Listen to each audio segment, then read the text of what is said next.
حضرت فاروق اعظم رضی اللہ تعالیٰ عنہ، جن کو نہ جانے کتنی مرتبہ اللہ کے نبی نے فرمایا تم جنتی ہو، کتنی ہی مرتبہ۔ وہ فاروق اعظم کی جس نے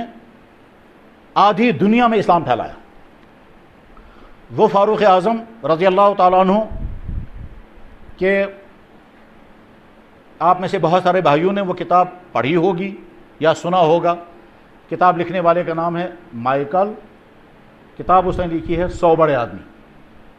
انگریزی میں کتاب لکھی، ٹرانسلیشن اس کا بہت ساری زبانوں میں ہوا، اردو میں بھی ٹرانسلیشن ہوا، یہاں بھی ملتی ہے کتاب۔ اس نے انسانی تاریخ میں سے 100 آدمی چوز کیے۔ یہ 100 آدمی وہ ہیں کہ جنہوں نے انسانی تاریخ پر، انسانیت پر، سوسائٹی پر بہت زیادہ اثر ڈالا ہے۔ اور 100 آدمی جو میں نے منتخب کیے وہ یہ ہیں، اس میں ہر قسم کے لوگ ہیں، اس میں نبی بھی ہیں، مذہبی رہنما بھی ہیں، سکالر بھی ہیں، سائنٹسٹ بھی ہیں، فلاسفر بھی ہیں، بادشاہ رولر بھی ہیں، ہر ایک قسم کے لوگ ہیں۔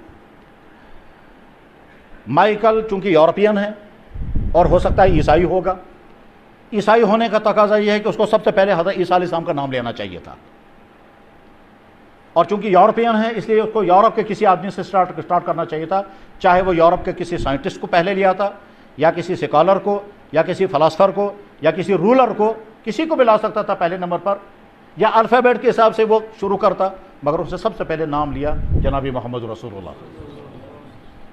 اور اس پر جب سوالات کیے گئے کہ آپ نے ان کا نام سب سے پہلے کیوں لیا، تو اس کا جواب یہ تھا کہ انسانی تاریخ کو جتنا اس شخص نے متاثر کیا ہے، اور وہ متاثر بھی کیا، غلط نہیں، صحیح، اور اپنی زندگی میں جتنا کامیاب یہ انسان ہے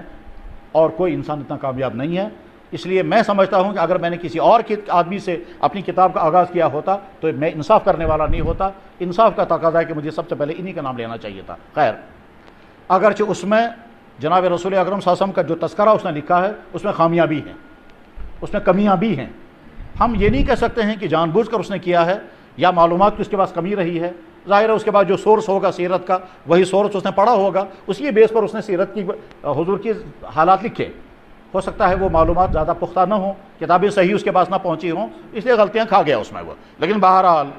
اس کو کریڈٹ ضرور ملے گا اس بات کا کہ اس نے سب سے پہلے نام لیا کس کا، جناب رسول اکرم صلی اللہ علیہ وسلم۔ اس کے بعد میں باقی 99 آدمیوں میں جب اس نے چوزنگ کی تو مسلمان صرف ایک ہے، اور وہ ہے فاروق اعظم رضی اللہ تعالیٰ عنہ، اور کسی مسلمان کا نام اس نے نہیں لیا۔ اگرچہ ہم علمی طور پر اس پر اچھی طرح سے یہ سوال کر سکتے ہیں کہ جو کرائٹیریا آپ نے لگایا ہے اس کتاب میں آدمی کے چوز کرنے کا، وہ کرائٹیریا مسلمانوں کی بے شمار شخصیات پر پورا اترتا ہے۔ اس میں رولنگ کلاس کے لوگ بھی ہیں، اس میں فلاسفر بھی ہیں، اس میں امام بھی ہیں، امام ابو حنیفہ، امام بخاری، امام غزالی، اور نہ جانے کتنے لوگ ہیں۔ لیکن ٹھیک ہے صاحب، آپ کی کرائٹیریا پر وہ لوگ پورے نہیں اترے ہیں، یا آپ کا انصاف ہے یا طرفداری ہے، جانبداری ہے، ہمیں اس سے غرض نہیں ہے۔ لیکن بہرحال یہ بات صحیح ہے کہ اس نے فاروق اعظم رضی اللہ تعالیٰ کا نام اس میں شامل کیا، اور اس نے یہ لکھا کہ یہ وہ شخص ہے کہ جس نے اپنے زمانے کی 2 سپر پاور طاقتوں کو فنا کیا۔ فاروق اعظم رضی اللہ تعالیٰ وہ انسان ہے جس کو بار بار اللہ کے نبی علیہ السلام نے فرمایا تم جنتی ہو، لیکن اس کے باوجود فاروق اعظم کو ڈر اتنا تھا کہ ایک صحابی سے کہتے تھے کہ حذیفہ تمہارے پاس نقلی ایمان والوں کی لسٹ ہے، تمہارے پاس منافقوں کی لسٹ ہے جو اللہ کے نبی نے تمہیں بتائی ہے، میں یہ تو نہیں کہوں گا کہ وہ ساری لسٹ مجھے ڈکلیئر کر دو، مگر میں یہ پوچھنا چاہتا ہوں اس لسٹ میں میرا نام تو نہیں ہے۔ یہاں سے ہم سمجھ سکتے ہیں کہ کتنا حساس معاملہ ہے کہ آدمی سمجھ رہا ہوگا میں ایمان والا ہوں اور ایمان چھن چکا ہوگا۔ لہٰذا بہت چوکنا رہنا چاہیے اس بات سے کہ میری زبان سے اور میرے طرز عمل سے کوئی ایسی بات نہیں ہونی چاہیے جس کے نتیجے میں میرا ایمان مجھ سے چھن جائے گا۔